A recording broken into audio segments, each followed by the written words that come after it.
Hello friends, welcome back my YouTube channel. आज हम बात करने वाले हैं अल्ट्रासाउंड के थ्रू कैसे जाने की गर्भ में बेटा है या बेटी। वैसे हमारे पास बहुत सारे कमेंट्स आ रहे हैं जिसमें किसी की फीटल हार्ट रेट बेबी की यानी कि 164 है, किसी की 162 है या किसी की 146 BPM है। और जो पोजीशन है बेबी की वो भी अलग अलग है। पोस्टेरियर है, एंटेरियर है और फंडेल है, तीनों पोजीशन है। तो उसमें बार बार पूछा जा रहा है कि बेबी बॉय होगा या गर्ल। तो देखिए, बेबी की आप फर्स्ट से थर्ड मंथ जितनी बार भी अल्ट्रासाउंड करवाते हैं उसमें जो बेबी की मूवमेंट है वो चेंज हो सकती है, क्योंकि बेबी कितना एक्टिव है बेबी की एक्टिविटी पर डिपेंड करता है कि बेबी कितनी मूवमेंट करता है। आप फर्स्ट से 9th मंथ में जितनी बार भी अल्ट्रासाउंड करवाते हैं उसमें 1-2 पॉइंट का अंतर आ सकता है। तो इससे नहीं पता लगाया जा सकता है कि बेबी है या बेबी गर्ल। आप अल्ट्रासाउंड करवाइए, उसके बाद आपको पता चलेगा ही सही कि आपको बेबी बॉय होगा या बेबी गर्ल होगा। तो इसमें ना उलझें, क्योंकि काफ़ी सारे कमेंट्स के बाद कहा जाता है बेबी गर्ल हुई तो काफ़ी जो मॉम्स हैं वो निराश हो जाती हैं, क्योंकि सभी चाहते हैं कि उनको पहली संतान हो, बेबी बॉय हो। कुछ महिलाएं हैं जिसमें बेबी गर्ल चाहती हैं, लेकिन कुछ महिलाओं को ऐसा रहता है कि पहला बेबी बॉय ही होना चाहिए, उसके बाद फिर सेकंड प्रेगनेंसी में कुछ भी होता रहे। तो हमारी बहुत सारे अल्ट्रासाउंड के टॉपिकों पर पहले से ही वीडियो बनी हुई है। 5 जो हमने अल्ट्रासाउंड की सभी लोगों की अलग अलग थी, आप हमारे चैनल पर जाकर देख सकते हैं, क्योंकि बार बार वही कमेंट्स किए जाते हैं पोजीशन को लेकर, हार्ट बीट को लेकर। तो किसी जो 5 अल्ट्रासाउंड में अगर उसमें से किसी की पोजीशन पूरी सेम मिल रही है, हार्ट बीट बेबी की बिल्कुल सेम आ रही है, तो हो सकता है आपको बेबी बॉय हो। क्योंकि बहुत सारी महिलाओं को कमेंट्स का रिप्लाई करने के बाद बिल्कुल सटीक बेटा है कि 140 BPM के ऊपर आती है तो बेबी बॉय हुआ है।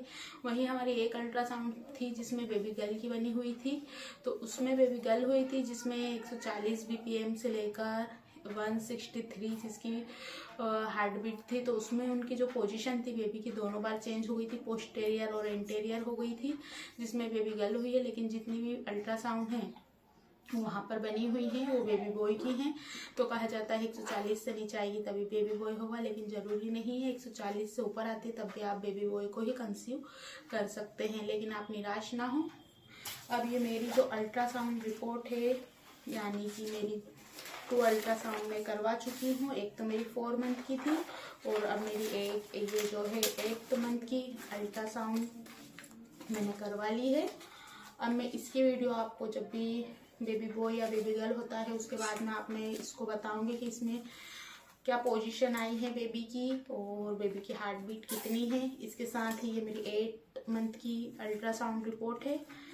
अब हम जो 4 मंथ में मैंने करवाई थी वो भी यहाँ पर दी हुई है इस तरीके से, क्योंकि हमसे किसी ने पूछा था कि मैम आपको कौन सा मंथ चल रहा है, तो तब मुझे 8 मंथ था। अब 9th मंथ स्टार्ट हो चुका है और 9th मंथ है। अब मैं आपको जब भी बेबी बॉय या बेबी गर्ल होता है इसकी जो अल्ट्रासाउंड रिपोर्ट है उसकी वीडियो ज़रूर यूट्यूब पर हम हमारे चैनल पर डालेंगे और आप देख सकते हैं अपने बेबी की जो हार्ट बीट है, क्योंकि हमारे से 2 बार पूछा गया है और उनकी और मेरी सेम ही पोजीशन है बेबी की, और जो हार्ट बीट है वो भी बिल्कुल सेम आई है। फिर मैं बताऊंगी, क्योंकि उनका 5 मंथ है और मेरा 9th मंथ है, उस हिसाब से तो इससे उनको भी एक अनुमान लगाने में हेल्प मिलेगी। तो अल्ट्रासाउंड में बेबी की पोजीशन, बेबी की हार्ट बीट कहा जाता है 140 से ऊपर आएगी बेबी गर्ल होगी, लेकिन ज़रूरी नहीं है। आपको बेबी बॉय भी हो सकता है, बेबी गर्ल भी हो सकती है। तो ये बेबी की एक्टिविटी पर डिपेंड करता है, बेबी कितना एक्टिव है, बेबी की जो पोजीशन है वो क्या है, पोस्टेरियर या एंटेरियर या फंडेल है, क्योंकि तीनों पोजीशन में आपको दोनों ही चीज़ें हो सकती हैं। तो आज की वीडियो में बस इतना ही। वीडियो को लाइक कीजिए, वीडियो को शेयर कीजिए। कुछ क्वेश्चन है तो आप कमेंट्स में पूछ सकते हैं और आप जो चाहते हैं वो आपको ज़रूर हो। Thanks watching for this video.